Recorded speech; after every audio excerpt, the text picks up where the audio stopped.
Capital structure থিওরিতে আমরা আগে পড়েছি যে আমরা কী কী পড়েছি বলা যাক। একটা হচ্ছে ডেভিড ডিউরান্ট, হ্যাঁ, ডিডিএকে বলি আমরা। আর একটাকে পড়েছিলাম এজরা সালামান, হ্যাঁ। ডেভিড ডিউরান্ট আবার একটা বলেছিল এনআই অ্যাপ্রোচ, একটা এনওআই অ্যাপ্রোচ। আর এনওআই অ্যাপ্রোচটা ছিল ইররেলিভেন্স থিওরি। এজরা সালামান আবার এই দুটোকে যোগ বিয়োগ করে একটা কিছু তৈরি করেছিলেন, যেটাকে আমরা ট্র্যাডিশনাল অ্যাপ্রোচ। এখন যেটা নিয়ে আমরা পড়বো সেটা হচ্ছে ক্যাপিটাল স্ট্রাকচারের এমএম অ্যাপ্রোচ।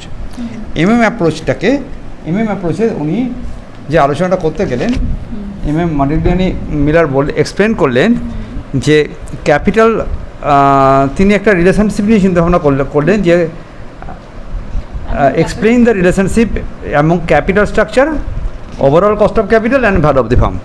তাহলে ক্যাপিটাল, তিনি সবাই তো তাই করেছে, ডেভিড ডিউরান্টও তাই করেছে।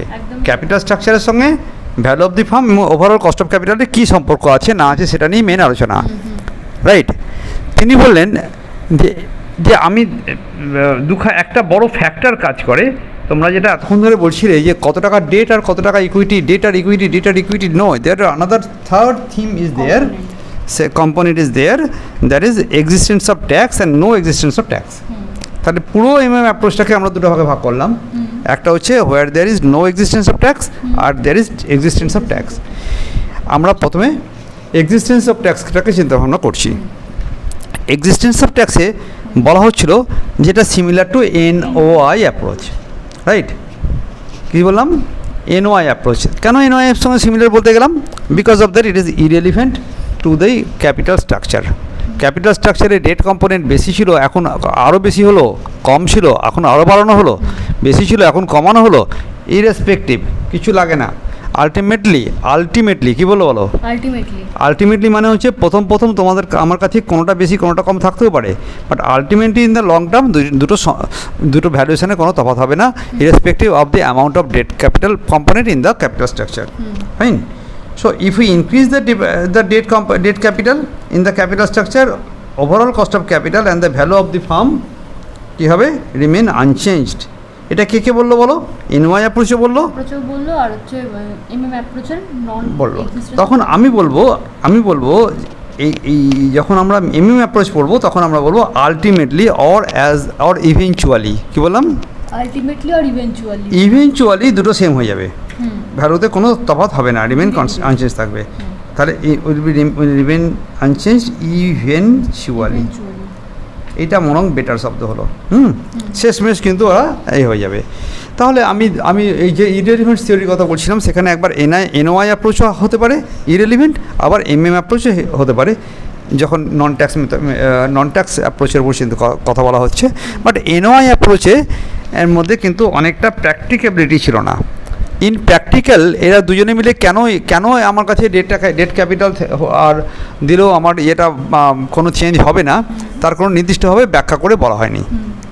সেখানে একটা অ্যাজাম্পশন করা হয়েছিল শুধুমাত্র, যে অ্যাজাম্পশন করা হয়েছিল যে যদি তোমার ডেট ক্যাপিটাল বাড়ে, লিভার্ড হয়, আরও লিভার্ড হয়, তারপরে আরও লিভার্ড হয়, তারপরে আরও লিভার্ড হয়, তাহলে আমার ইকুইটি শেয়ার হোল্ডারদের কাছে কস্ট অফ ক্যাপিটাল যেটা হয় এক্সপেকটেশন কেইটা বেড়ে যাবে। তাহলে বাংলা কথা হচ্ছে কেইটা বাড়বে এবং কম পরিমাণ ইন্টারেস্টের জন্য যে আমরা কস্ট অফ ডেটটা ছিল তার যে অ্যাডভান্টেজটা ছিল সেই অ্যাডভান্টেজটা অফসেট করে যাবে। কী করে যাবে? অফসেট করে যাবে, মানে এটা যতটা বাড়লো ওটা ততটা কমে গিয়ে আলটিমেটলি দুটো ইকুয়াল হয়ে যাবে। তাহলে এই কথাটা ছিল, কিন্তু সেখানে কিন্তু অ্যাজাম্পশন যে মানুষের এক্সপেকটেশন বাড়বে, আর এক্সপেকটেশন বাড়ানোতে আলটিমেটলি অ্যাজাম্পশন বেসড, সেই জন্য বললাম অ্যাজাম্পশন বেসড, সেই কথাটা আমি এখানে লিখে রেখেছি। If date capital increase expectation of this equity holders will increase, that is কেই ইনক্রিজ করবে and need more risk premium, তারা আরও একটু বাড়তি রিস্ক প্রিমিয়াম চাইবে, চাইছে। আবার বলি বাচ্চাটা গেছিলো, if debt increases, expectation of the equity shareholder will increase, that is debt cost of equity capital, that is KE increase করবে and need more risk premium and overall cost of capital remain unchanged. Fine. আমার হ্যাঁ এটা offset করে এটা এখনই বলে দিয়েছি।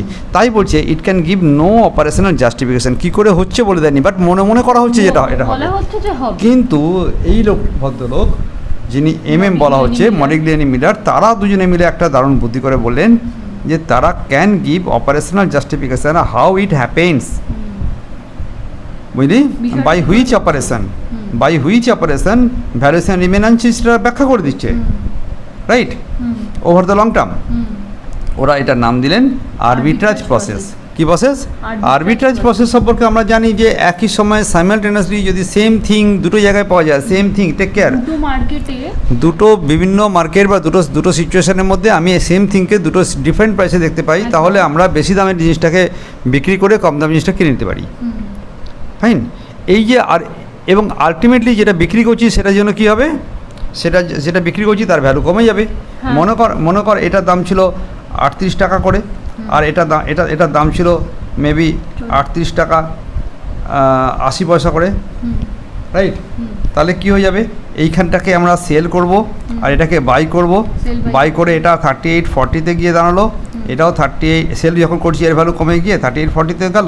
Constantly এই প্রসেসটা চলতে দেখা যাবে যে দুটোর ভ্যালু সেম হয়ে যাবে, এখানে ভ্যালুটা বাড়তে থাকবে আর এটার ভ্যালুটা কনস্ট্যান্টলি সেল হওয়ার কারণে সেলিং প্রেসারে পড়ে যাবে। একদম। ফলে আমার কাছে আরবিট্রাজ প্রসেসের দ্বারাই যে এটা ইকুয়াল হয় সেটা মডিগ্লিয়ানি মিলার খুব ভালো করে ব্যাখ্যা করলেন। বাট মডিগ্লিয়ানি মিলার বুঝতে গেলে আমাকে বুঝতে হবে যে তার যে অ্যাজামশানসগুলো কী কী ছিল। ফার্স্টে আমি এখান থেকে পড়ে নিচ্ছি যে কী কী অ্যাজামশানস ছিল সেটা দেখা যাক, right?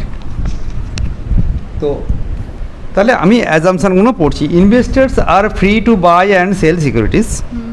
Investors are free to buy and sell securities.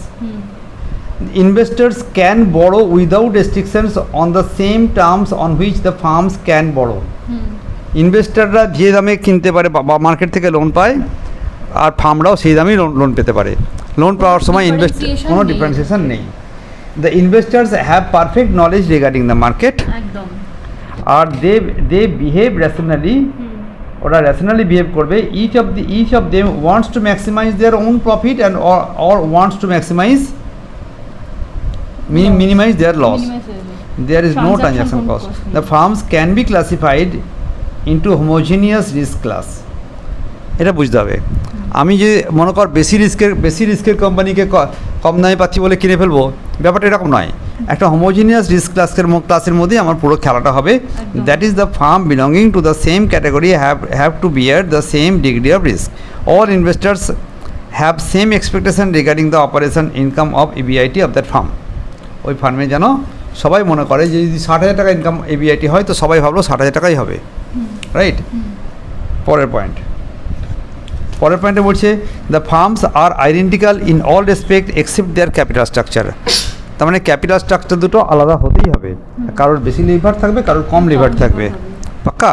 The dividend pay out ratio is 100%। Dividend pay আউটে কোনো রিটেনশন রেশিও থাকবে না, সবটা 100% দিয়ে দেবে। The firms distribute their entire income as dividend, একদম okay. The risk of the investors is measured by degree of variability of the net operating income and there is no existence of tax. এর উপর ভিত্তি করে আমরা এইখানে যে চিন্তা করা হলো সেখানে কিন্তু মডিগ্লিয়ানি মিলার দুটো প্রপোজিশনের কথা বললেন। On the basis of the assumption, Modigliani Miller explained the capital structure theory through the following two propositions. First proposition পড়বো, আবার পরে সেকেন্ড প্রপোজিশনও পড়বো। এমএম মডেলে আমরা যে প্রপোজিশন দেখি সেই প্রপোজিশনগুলো দুটো থাকে। একটাকে আমরা বললাম ফার্স্ট প্রপোজিশন। কি বললাম বল? First proposition. উনি ফার্স্ট প্রপোজিশন একটা কিছু বললেন, এটা কিন্তু এমএম আন্ডার নন ট্যাক্স, তাই তো? এটা হচ্ছে নো ট্যাক্স মডেল, ওকে। নো ট্যাক্স অ্যাপ্রোচের আন্ডারে কথা হচ্ছে এমএম মডেলের নন এক্সিস্টেন্স অফ ট্যাক্স, ওকে। এইখানে ফার্স্ট প্রপোজিশন একটা আছে আর একটা সেকেন্ড প্রপোজিশন। তিনি পুরো বিষয়টা আলোচনা করলেন দুটো প্রপোজিশনের ভিত্তি করে। সেকেন্ড প্রপোজিশন, তাহলে ফার্স্ট প্রপোজিশনে কী বলা হলো আর সেকেন্ড প্রপোজিশনে কী বলা ছিল, রাইট? ফার্স্ট প্রপোজিশনে বলছে যে according to this proposition the value of the firm does not depend on the capital structure and the value of the firm can be determined through capitalization of the expected net operating income of that firm by a rate appropriate to the same risk class. কী বললাম তাহলে বোঝা যাক। তিনি বলছেন যে দেখো value of দি ফার্মের সঙ্গে তোমার ডিপেন্ড করে না ক্যাপিটাল স্ট্রাকচার, ওকে। তাহলে capital structure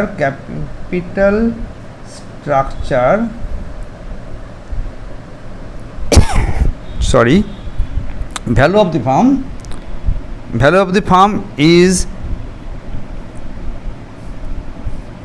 not a function of capital structure. কেমন বললাম?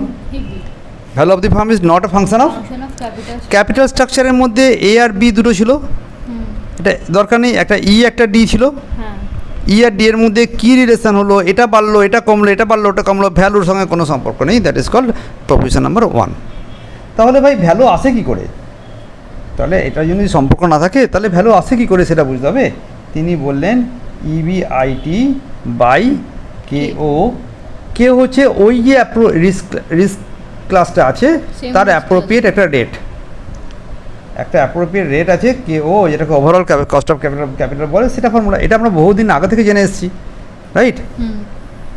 ইট ইজ ক্লিয়ার যে এই যে ইকুয়েশনটা তুমি দেখতে পেলে এখানে ভ্যালু অফ দি ফার্ম, এখানে কি কোথাও একবারও আছে যে এত ডেট বাই এত প্লাস এত, তাহলে ডেট ইকুইটির উপরে কোনো শব্দ না করেই কোনো কিছু না লিখেই না মানিয়ে আমরা বললাম value of the firm is EBIT by K zero, here is no debt. Debt 100 crore না 200 কোটি না 400 কোটি বলা আছে কোথাও? বলা নেই। এটা প্রমাণ করছে যে এতে কোনো ডেটের ইরেসপেক্টিভ অফ কোনো ডেট মিক্সের উপরে এটা কোনো ডিপেন্ডই করলো না। ওকে, একদম irrespective of debt equity mix, fine. তাহলে আমরা যদি মনে করি যে হ্যাঁ কারণ না কোনো ডিফারেন্স কি মার্কেট ভ্যালুতে আছে, যদি দেখা গেল যে আছে তাহলে সেটা ঠিক করার জন্য একটু আগে যে আমি আরবিট্রাজের কথা বলছিলাম, এই যে আরবিট্রাজ মেথডটা ওটাই উনি ব্যাখ্যা করেছেন, রাইট? তো সেখানে কি হলো, so according to this theory if two firms are identical in all respect except capital structure there will be no difference between the market value or the overall cost of capital. Fine. তাহলে এখানে হয়ে গেল কি, উনি কি বললেন, কোনো difference থাকবে না যদি কিনা আইডেন্টিক্যাল হয়। কি লিখেছি ভাষাটা? all respect the firm is identical except the capital structure. যদি আইডেন্টিক্যাল হয়, রাইট? তাহলে আইডেন্টিক্যাল ইন অল রেসপেক্ট, যেমন ধর এরাও গাড়ি ইন্ডাস্ট্রিতে আছে ওরাও গাড়ি ইন্ডাস্ট্রিতে আছে, এদের সাইজ টাইজ প্রায় এরকমই আছে, আইডেন্টিক্যাল। কিন্তু মনে কর টাটা মোটরসের বেশি পরিমাণ লিভার আছে আর মারুতির কম পরিমাণ লিভার আছে, রাইট? একদম একদম। তাহলে মানে মনে করা যাক দুটো ফার্মের সেম রিস্ক ক্লাসে থাকলে, রাইট? তাহলে আমরা বললাম যে identical same risk class same industry but capital structure দুটো আলাদা। এর ক্যাপিটালে মোর ডেট আছে বা কম ডেট আছে, আর এখানে হাইলি লিভার্ড, এর ক্যাপিটাল স্ট্রাকচারে কম ডেট আছে। এর ক্যাপিটাল স্ট্রাকচারে কি হয়েছে বলো? কম ডেট আছে, এখানে কম ডেট আছে, তাহলে এখানে বেশি ডেট আছে হতে পারে, আর এটা সরু পাতলা ডেট আছে। ও আচ্ছা আচ্ছা, চলতে পারে তো? তাহলে এইরকম যে অবস্থাটা আছে এই অবস্থাতে কি হতে পারে, এরা বলছে এরা ইকুয়ালি হবে, এদের ভ্যালু কি হবে? ইকুয়াল হবে। বাট যদি কোনোভাবে এদের মধ্যে কোনো ডিফারেন্স ইন ভ্যালুয়েশন পাওয়া যায় মার্কেট ভ্যালুতে, তাহলেও ওরা ইকুয়াল হবে।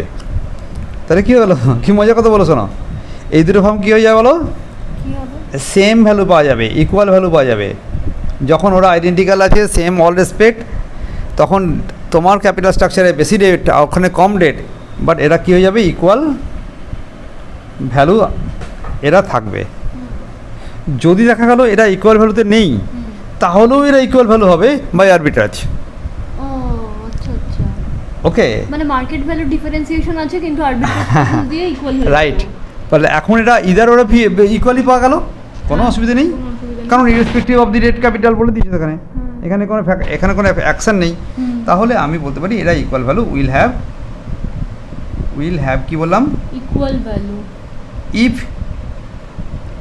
if there is difference in any value any difference, if there is any difference, if there remains any difference in valuation, market valuation না কি লিখেছি বলো?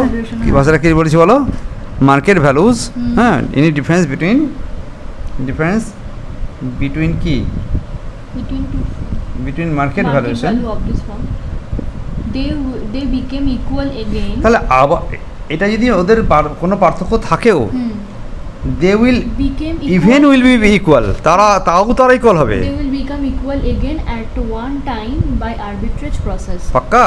হ্যাঁ, তাহলে এখন তো ওরা মার্কেটে আলাদা হয়ে আছে, তাহলে এগেন ওরা কি করবে?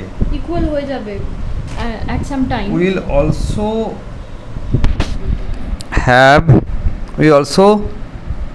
Will also become Equal again equal by way of arbitrage process at one time. arbitrage হ্যাঁ process in long term। আমরা বলছি একবার না, মানে এক সময় হয়ে যাবে, এই এক সময় কথাটাকে ইন ওয়ান টাইম বলছি, আমার পছন্দ না। ইন লং টার্ম ওরা ইকুয়াল হয়ে যাবে। আর আরবিট্রাজ প্রসেস সম্পর্কে আমি অলরেডি একবার বলেই দিয়েছি। সুতরাং আমাকে এখন দেখতে হবে সেকেন্ড প্রপোজিশনটা কী বলছে। আর তাহলে এখানে কী বললাম আরেকবার দেখে দিই। আমি বলেছি যে তোমরা এখানে will have equal value, capital স্ট্রাকচারে যদি কোনো চেঞ্জ হয় তাহলেও তোমরা ইকুয়াল ভ্যালু তো হবো, কিন্তু যদি ইকুয়াল ভ্যালু নাই থাকে তাহলে if there is any difference between the market value it will also become equal by way of arbitrage process in the long term। তো এই যে বললাম, আমি সেকেন্ড পজিশনে যাওয়ার আগে আমি এইটার একটা সিম্পল টাইপের অঙ্ক নিয়ে দেখার চেষ্টা করি যে কি বলছে এরা। একটা ছোটো অ্যাপ্লিকেশান করতে বলছে এরা, যে কি ফার্স্ট পজিশনের উপরে কী অ্যাপ্লিকেশান আছে। there are two farms in the market, one is levered L, another one is unlevered U, which are identical in all respect, all respect except the farm L has 8% debenture of rupees 2,50,000। কত টাকা বললো? 2,50,000 টাকার ওর ইয়ে আছে, debenture আছে। মানে capital স্ট্রাকচারে এইটুকু তফাৎ আছে, আদারওয়াইজ দুটো কোম্পানি এক্স্যাক্টলি সেম বলছে। The earning before interest and tax both the farms has equal and that is 50,000। বলেছি আমরা সবাই একই রকম ইনকাম করবে, এবিট হচ্ছে 50,000। The equity capitalization rate is L এর জন্য 15% আর ইউ এর জন্য 12.5%। চলবে?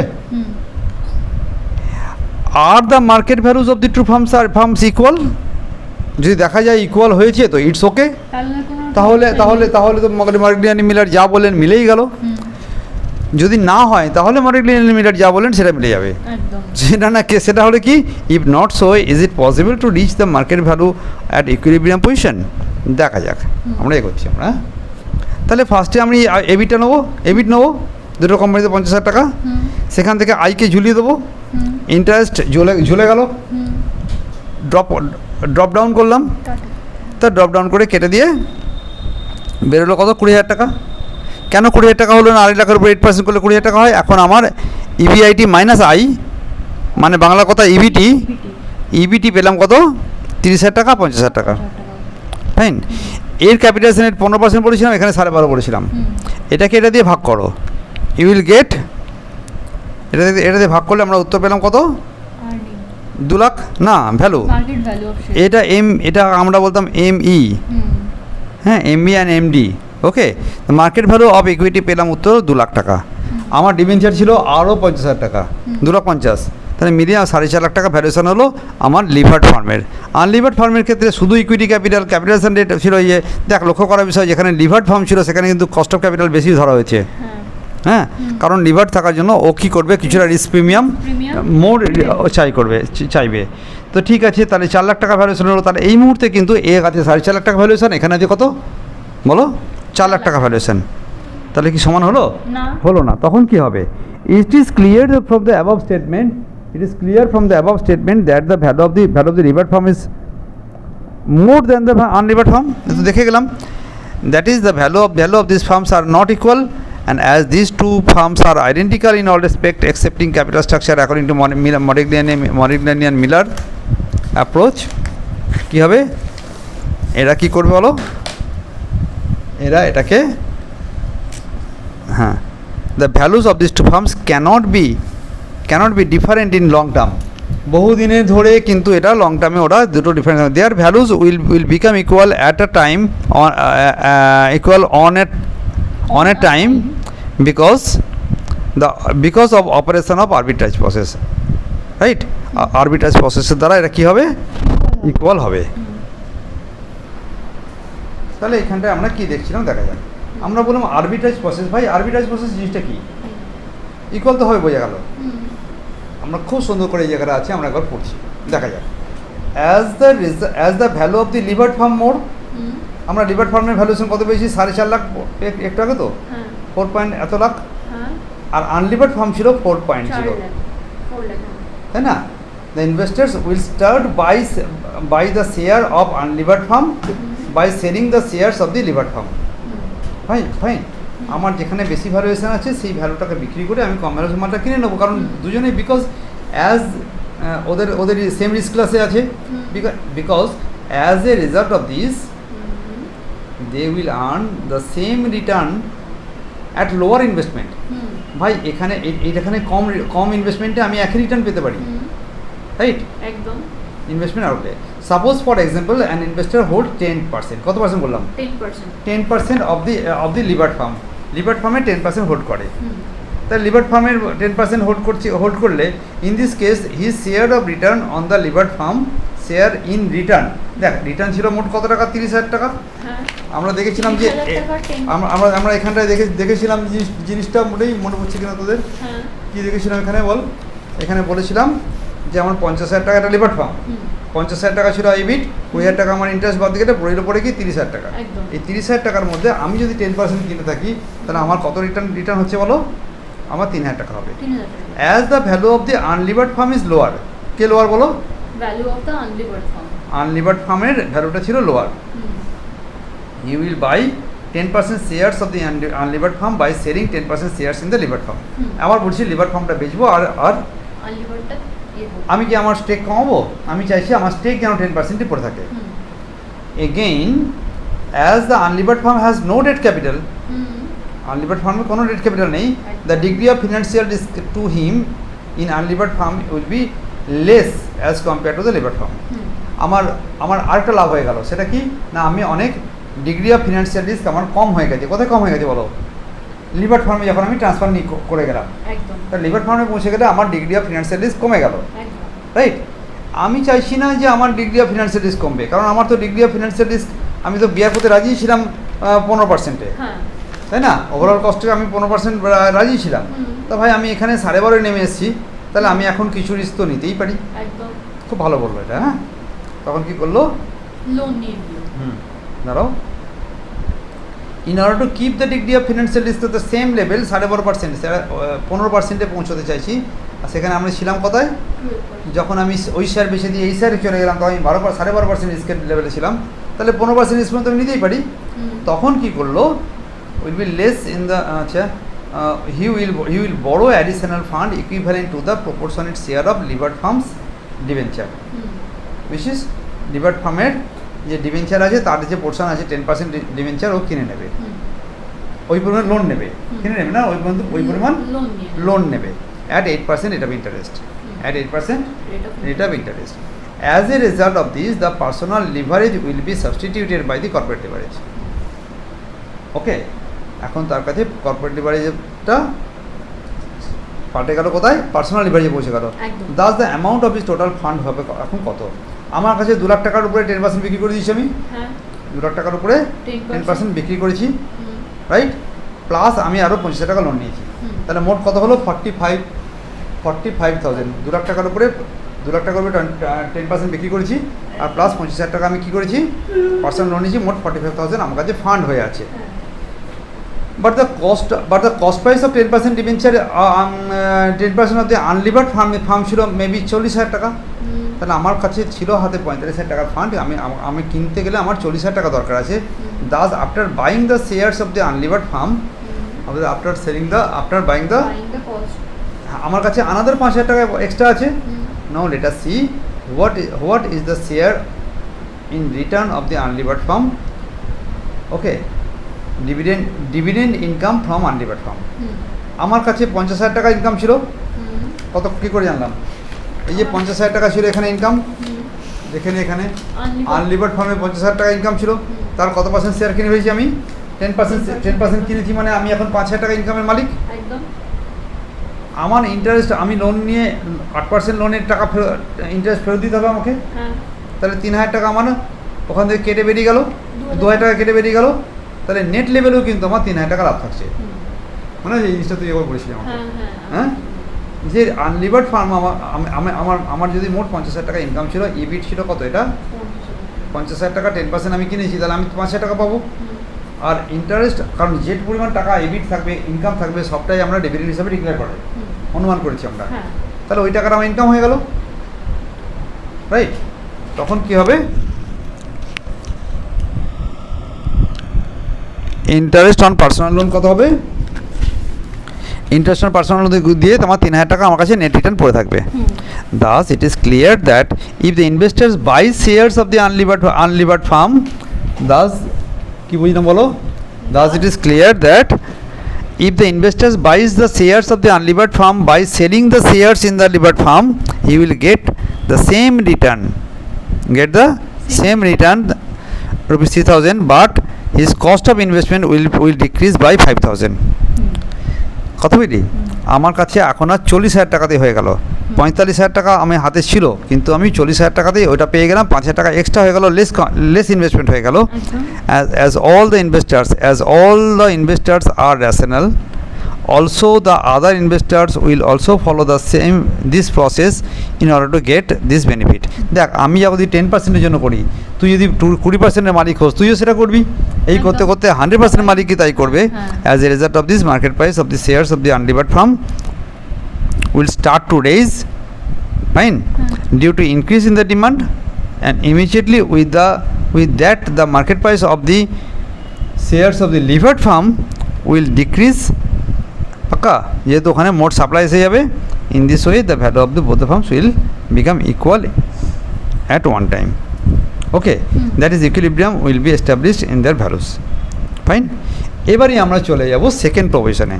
যে সেকেন্ড প্রভিশনে কি বললো, according to the second provision Modigliani and Miller, the cost of equity capital is equal to the sum total of overall cost of capital plus premium for financial risk. Second প্রভিশনে কি বললেন উনি, বলো, তিনি বললেন, শোনো, তুমি কী চাইছো বলো তো, ভ্যালু অফ দি ফার্ম করতে চাইছো, কস্ট অফ ইকুইটি ক্যাপিটাল বার করতে চাইছো, কি চাইছো, কস্ট অফ ইকুইটি ক্যাপিটাল বার করতে চাইছো, এটা হবে equal to the sum total of A plus B. এতে কি থাকবে, cost of capital, overall cost of capital plus premium for financial risk. তাহলে দারুণ মজা করে বলেন উনি, K E is equal to, এটা তো আমরা এটা আগেও জানি আমরা, ভি মানে এটাও জানি আমরা। তিনি শেষমেশ একটি ফর্মুলা দেখালেন, আমি সবটা পড়তে যাচ্ছি না, শেষমেশ একটি ফর্মুলা দেখালেন, সেটা এইটাই, কি বলো, K is equal to K zero মানে overall cost of capital plus সামথিংটা হচ্ছে কি, ডি বাই ই, মানে বাংলা কথা debt equity ratio divided by earning, হ্যাঁ, debt equity ratio, into K zero minus KD. আবার বল, ফর্মুলা কি শিখলাম, K is equal to K E মানে কস্ট অফ ইকুইটি ক্যাপিটাল, কিন্তু cost of equity capital is equal to আমরা overall কস্টের সঙ্গে আরও কিছু যোগ করব, প্লাস রিস্ক প্রিমিয়াম, ফাইন। এটাই হচ্ছে রিস্ক প্রিমিয়াম। তাহলে আমি বলতে পারছি যে ওভারঅল কস্ট অফ ক্যাপিটালের সঙ্গে প্লাস কিছু একটা রিস্ক প্রিমিয়াম যোগ করলে I can get the cost of equity capital, পাক্কা। তাহলে আমরা কি বুঝতে পারলাম এখানটায়, আমরা জানলাম যে তোমার কাছে টোটাল যে কস্ট অফ ক্যাপিটাল হবে কি, কস্ট অফ ইকুইটি হচ্ছে কিছুটা পরিমাণ কে জিরো নাও, মানে ওভারঅল কস্টের সঙ্গে আবার একটা রিস্ক প্রিমিয়াম দিল। Here the cost of equity capital is a linear function of leverage. এইটা কী করে বুঝলাম আমি, ভাই, y is equal to mx plus c K linear function বলে, দিস ইজ মাই c, আর এটা হচ্ছে m, এটা x, বোঝা গেল তো, লিনিয়ার ফাংশন। কী পেলাম বলো, কিসের সঙ্গে লিনিয়ার ফাংশন হলো, এটা হচ্ছে K cost of equity capital is a linear function, cost of equity capital is a linear function of d by e, হ্যাঁ, linear function of leverage is d by e, okay. এই এটা আর এটা হচ্ছে আমার ইন্টারসেপ্ট, ঠিক আছে। Financial risk is created immediately with an increase in the amount of debt capital. Financial রিস্কটা কখন তৈরি হয়, যদি আমার ডেট পোর্শনটা বাড়ে তবে in the capital structure. As a result of this cost of equity capital increases, cost কে বাড়ে, cost of equity capital increase করে ইন সাচ এ ওয়ে, এটা খুব জরুরি কথা, in such a way so that the benefit resulting from the use of cheaper debt capital, দেখ date ক্যাপিটালের জন্য আমি 8% পাই, ডেট ক্যাপিটালের জন্য আমরা কত পাই, 8% আমাকে খরচা দিতে হয়, সেটা কি করে, just offset the higher cost of equity capital, এটা কি হয়েছে, অফসেট করে higher cost of equity capital, তাহলে কস্ট অফ ইকুইটি ক্যাপিটাল বেড়ে গেল, আর ডেট ক্যাপিটাল থেকে লো রেটের যে ডেট ক্যাপিটাল আদায় করে আমার যে লাভ হয়েছিল সেটা দুটো অফসেট করে যায়, এটা কী করে যায়, দুটো অফসেট করে যায়, করে গিয়ে কী হয়, করে গিয়ে ওদের মধ্যে ওভারঅল কস্ট অফ ক্যাপিটালটা কনস্ট্যান্ট থেকে যায়, so no change take place in the overall cost of capital even if the amount of debt capital is increased gradually, পাক্কা, if the cost of debt capital remains constant, যদি এটা constant থেকে যায় at any degree of leverage, মানে আমার 1 কোটি টাকা loan নিলেও যা হবে, 5 কোটি টাকা লোন নিলেও তাই হবে, সবসময় কস্ট অফ ইকুইটি ক্যাপিটালটা ডেট ক্যাপিটাল যদি ইকুয়াল হয়, কনস্ট্যান্ট থাকে, দেন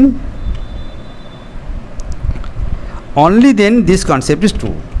দেখা গেল মোর লোন নিতে গিয়ে তোমার কী হয়েছে, মোর পরিমাণ, আমার আগে 8% ডিবেঞ্চার পেয়েছিল, এখন তোমাকে 12% দিতে হচ্ছে, 10% দিতে হচ্ছে, তাহলে কিন্তু মুশকিল আছে এই ব্যাপারটাকে ঠিক করা।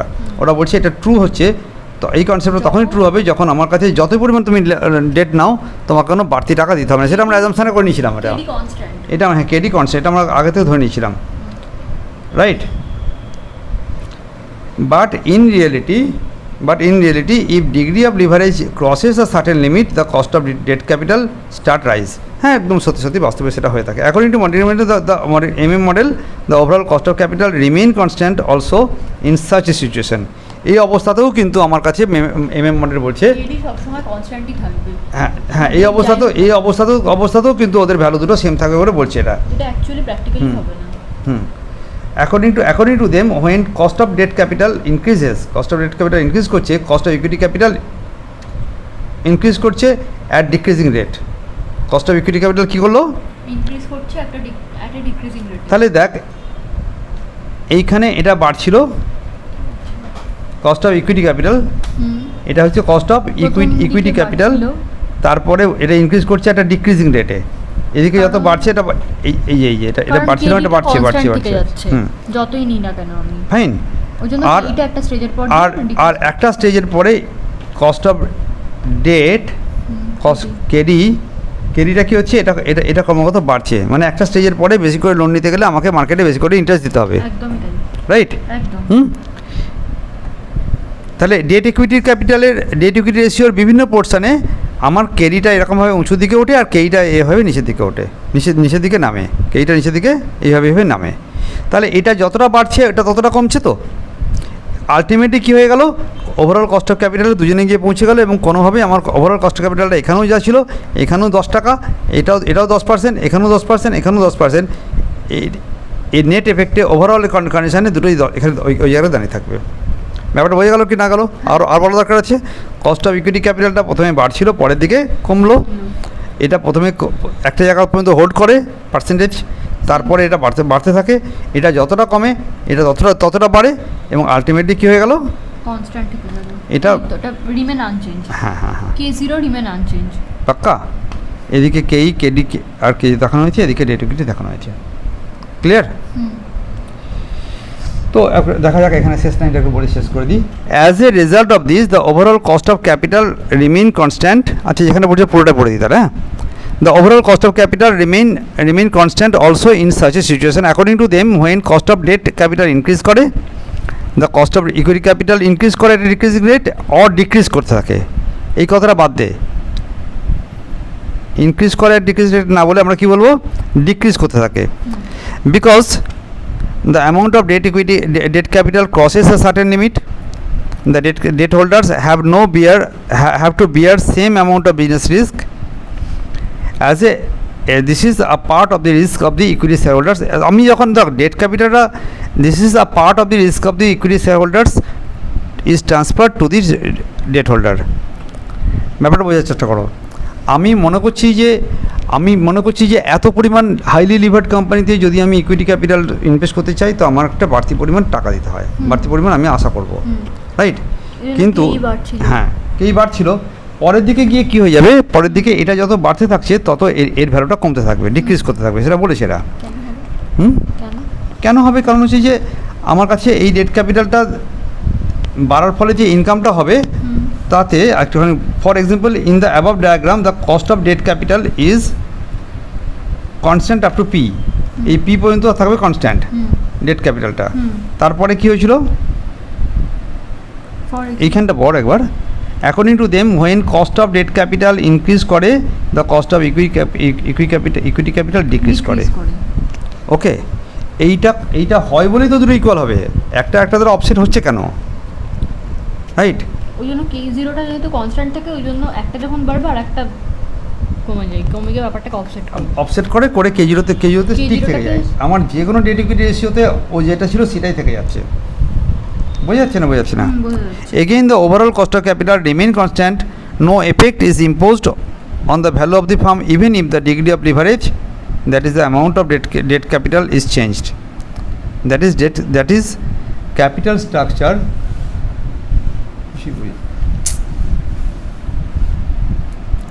as a result of this overall cost of capital remain constant. Again, as the overall cost of capital K0 remain constant, no effect is imposed on the value of the firm. দেখ যেহেতু আমার K0টা remain constant, আমি আগেই বলেছি K0 remain constant হবে। আচ্ছা, তুই বলবি K0 স্যার রিমেন কনস্ট্যান্ট হলো কেন? আমি তোমায় বলি না অ্যাজাম্পশন কেন, আমি তোমায় কী বলেছি, আমরা এখানে কী পড়েছিলাম, K ইজ ইকুয়াল টু কি K0 প্লাস। আচ্ছা ডেট ইকুইটি। তাহলে আমার কাছে এটা কীরকম হবে, এইখানে হচ্ছে এইখানে K0 আছে, y is equal two mx plus c, এটা c, আরে y ইজ ইকুয়াল টু ভুলে গেছিস mx প্লাস c, ঘুরিয়ে বলি c plus mx, c plus mx যদি হয় তাহলে c হচ্ছে ইন্টারসেপ্ট, তাহলে এখানে c মানে কোনটা k, তাহলে kটা তো কনস্ট্যান্ট, K0টা কনস্ট্যান্ট, একটা পার্টিকুলার জায়গাতে কনস্ট্যান্ট হয়ে আছে, একদম রাইট। এইবারে যদি ডেট ইকুইটি বাড়ে তাহলে এটা ওষুধ দিকে যাবে, না হলে সোজা চলবে, একদম রাইট। সো K0 যে কনস্ট্যান্ট এটা কনফিডেন্ট, আরে mx প্লাস c এর সিটা কি কনস্ট্যান্ট, তো তাহলে এই রেশিও এই ফর্মুলাতে K0টা কনস্ট্যান্ট হবে, তাহলে K0 is constant, K0 is take care, K0 remain constant, তাই এর কোনো এফেক্ট হবে না ভ্যালু অফ দি ফার্মে কত লিভার বাড়লো না লিভার কমলো, একদম এই ফর্মুলা থেকে পরিষ্কার। K0 যেখানে কনস্ট্যান্ট আছে সেখানে তোমার এটা বাড়লো কমলো কিছু এসে যায় না। ওকে,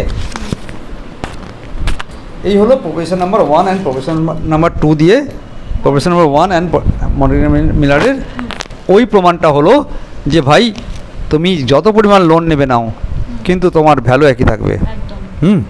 একটা কথা আছে না, অমুক তুমি যতই বাড়ো মাইনে তোমার 100 বাড়ো, জানিস না, তুমি যত বাড়ো কিন্তু তোমার মাইনে 100 বারো বেশি হবে না। তো তুমি যত খুশি বাড়ো কিন্তু তোমার জন্য আমার ভ্যালুয়েশনে কোনো তফাৎ হবে না। And that is over for Modigliani Miller model.